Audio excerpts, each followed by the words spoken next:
Aujourd'hui, nous allons essayer de voir comment on peut réaliser un tableau avec des formules.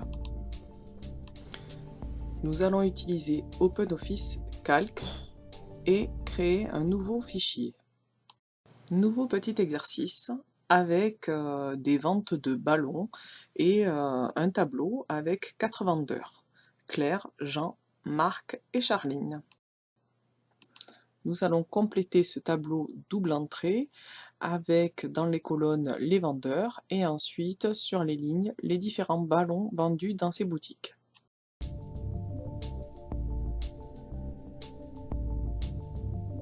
Lorsque la cellule n'est pas assez grande, on va pouvoir l'élargir en utilisant les petites flèches entre les différentes colonnes A et B.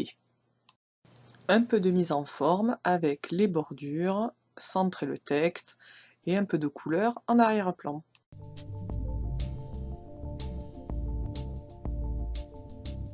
Maintenant, place aux données.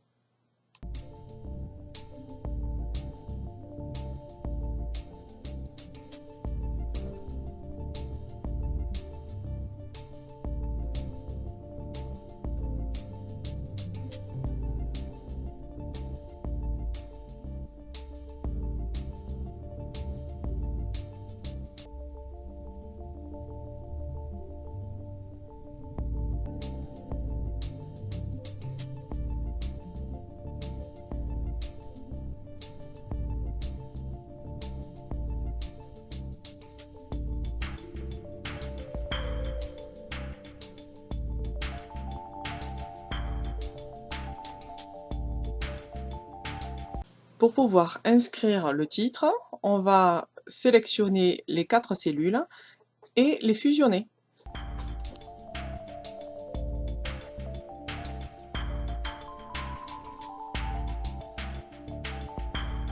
Nous allons maintenant calculer le total de ballons vendus dans chaque catégorie. Ballon de foot, ballon de volley, ballon de basket. Comme nous l'avons vu dans la précédente vidéo, nous commençons toujours la formule par égal. Ici, nous allons utiliser la somme correspondante aux ballons vendus par Claire, Jean, Marc et Charline, ce qui correspond à la zone de cellule B3 de point E3.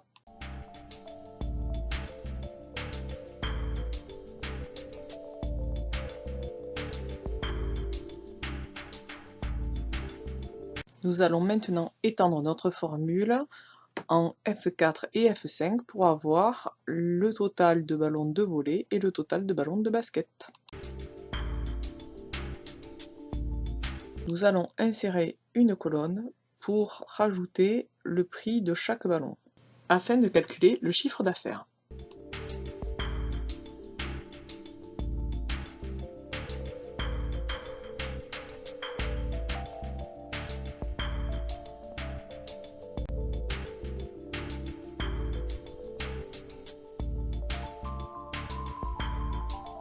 Nous allons maintenant formater nos cellules en format monétaire.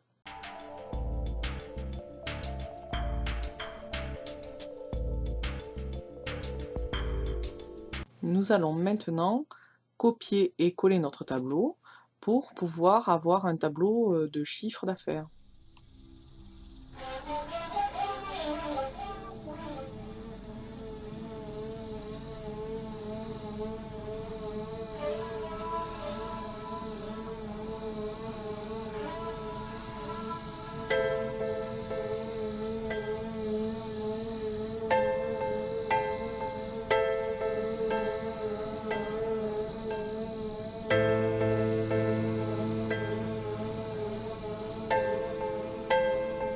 Nous allons maintenant calculer combien rapporte la vente des ballons de foot.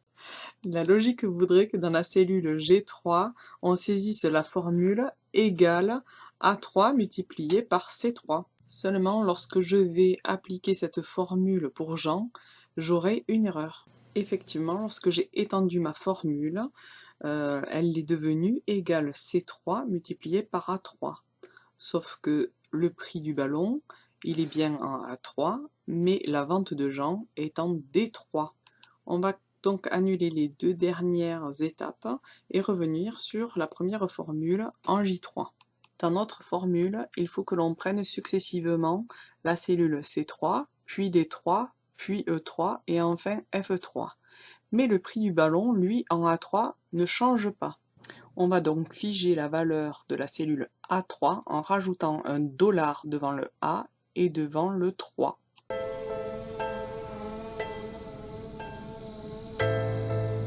Maintenant, lorsque je vais étirer ma formule, eh bien, le A3 restera fixe.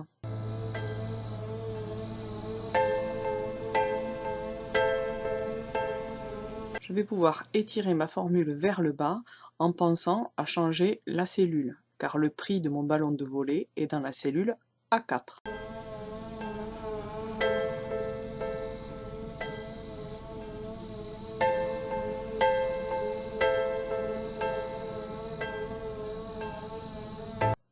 Je refais la même opération pour la ligne des ballons de volley.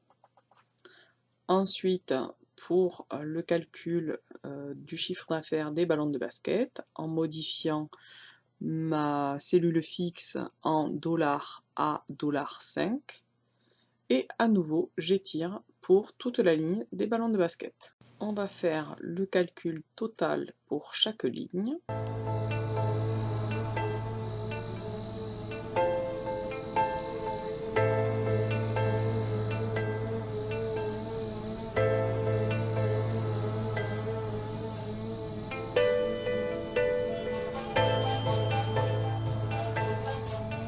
Ici, on va pouvoir vérifier notre calcul en utilisant une autre opération. On va multiplier le total de ballons par le prix des ballons. On se rend compte que notre calcul était juste.